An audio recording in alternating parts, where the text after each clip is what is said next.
Na mensagem anterior, vimos que para que a morte seja tragada, é preciso instruir um grupo para formar a família espiritual de Deus. Com esse intuito, a comissão de Deus partiu a campo para formar a família espiritual dele, para receber a sua rica e valorosa promessa de herdar a grande comissão. A família de Deus espiritual herdar a vida eterna. Porém, a comissão foi a campo para formar a família, para fazer valer a plenitude e solidificar a plenitude dos tempos e a consumação dos séculos. A comissão partiu com esse intuito de destruir o povo. Porém, encontramos na caminhada algo mais amargo do que a morte.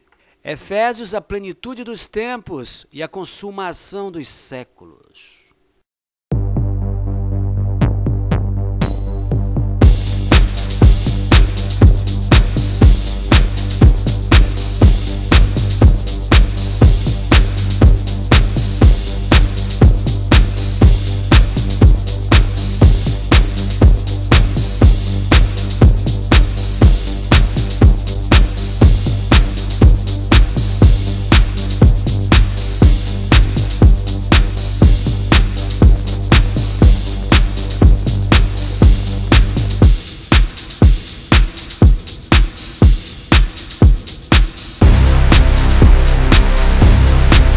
Essa palavra, ela precisa estabelecer no seu povo, ela precisa ser estabelecida no seu povo que vai subir com ele.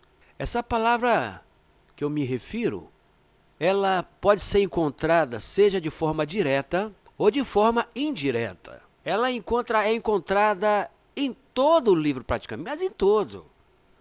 Porque na verdade ela constitui a cereja do bolo do livro, a Bíblia. Ela é a cereja do bolo, ou melhor, a cereja do livro. De que palavra? É a palavra que está em Efésios. A obediência. Os que não têm ela, Deus promete a ira. A igreja dele não passa pela grande tribulação. A ira é destinada para os filhos da desobediência. É assim que está escrito. A cereja do livro. Deus precisa centralizá-la, estabelecer nos corações, nos atos da condução do seu povo, salvando as almas pela graça e concluindo os trabalhos iniciado pela sua grande comissão que instruiu o povo para a plenitude, conduzi-los para a salvação em sua graça. Pela fé sois salvos pela graça. Assim, os eleitos entram, os salvos entram. Obediência é o elemento fundamental. Deus faz de tudo para salvá-los. De tudo. Mas os que não querem, infelizmente, Deus caracteriza-os como filhos da desobediência. A cereja do livro, a obediência precisa ser estabelecida nos atos, nas ações, em toda essa caminhada. O homem e a mulher são difíceis, não? Não é só a mulher que é difícil, não. O homem também, em certos momentos, eles são difíceis também. Deus precisa estabelecer a obediência para reinar e formar a plenitude de todas as coisas e a consumação dos séculos. Para tal, ele criou alguns instrumentos, alguns mecanismos para estabelecer a obediência e não conduzir-nos para a ira. Os instrumentos são necessários, porque no seu passado, Deus sentiu o impacto de rebeldes em seu reino, sendo obrigados a serem conduzidos para as cadeias da escuridão. Os anjos caídos foram convidados para serem retirados do reino. Por quê? Porque senão os restantes, os remanescentes também seriam contaminados pelos anjos caídos. É diferente daqui que o povo vai para a eleição votar num mentiroso chamado Bolsonaro, que trabalha o engano junto com outra ponta, direita e esquerda. Eleição mantém os dois e mantém os escravizadores. A ordem inimiga não pode ficar. O comunismo está no nosso país. O povo não quer o comunismo. Então por que eles estão na nossa pátria? Porque eles não respeitam o povo que não quer comunismo. Eles não respeitam. Em 64, o povo brasileiro já disse que não quer o comunismo aqui na pátria. E eles continuam na pátria porque eles não respeitam a vontade do povo. Eles estão infiltrados na educação com Paulo Freire, com as palhaçadas socialistas.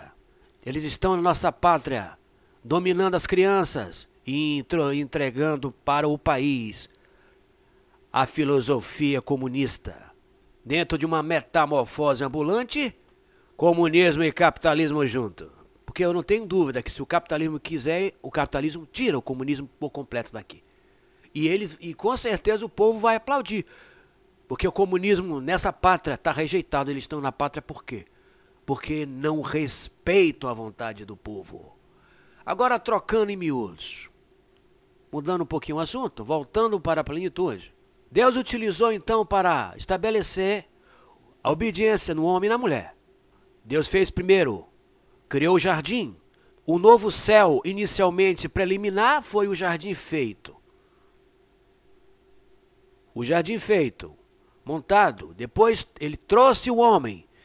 Depois trouxe a mulher pelo seu pedido. O jardim, o homem e a mulher, elementos para constituir a formação da obediência para formar um reino vencedor. Porém, nós sabemos que ocorreu exatamente a desobediência e Deus colocou um item, uma ordem ele deu no jardim do Éden. Daquela árvore ali frondosa para estabelecer uma fronteira. Não podeis ultrapassar. Nós sabemos que o maligno entrou e disse para eles que não tinha problema nenhum. Eles não obedeceram o que Deus falou. Eles obedeceram, levaram em consideração o maligno e assim a morte chegou e o tragou. A morte entra no homem e na mulher por causa da desobediência. Para termos a vida de volta é preciso estabelecer a obediência. E na obediência, quem a praticou foi o Filho do Homem. Com a obediência, o Filho do Homem ganhou a vida de novo, porque a obediência traz vida, traz salvação. A desobediência é sinônimo de morte, é sinônimo de caída, pecado. A obediência então incidiu sobre o Filho do Homem no madeiro. Então assim a ressurreição, a luz com ele encontra-se. E ele para conduzir o reino, o novo céu e a nova terra, a nova Jerusalém, conduz o seu povo para a obediência. Porque sem obediência não entra. Sem obediência se caracteriza como filho. Sem obediência caracteriza-se como filhos da desobediência, destinado à ira. De sorte que os filhos da desobediência cabe ira de Deus. Não é docinhos maravilhosos. Não. Não é amor. É ira. Ele não vai distribuir docinhos maravilhosos. Ele não irá mandar docinhos, beijinhos, abracinhos. Não, é ira.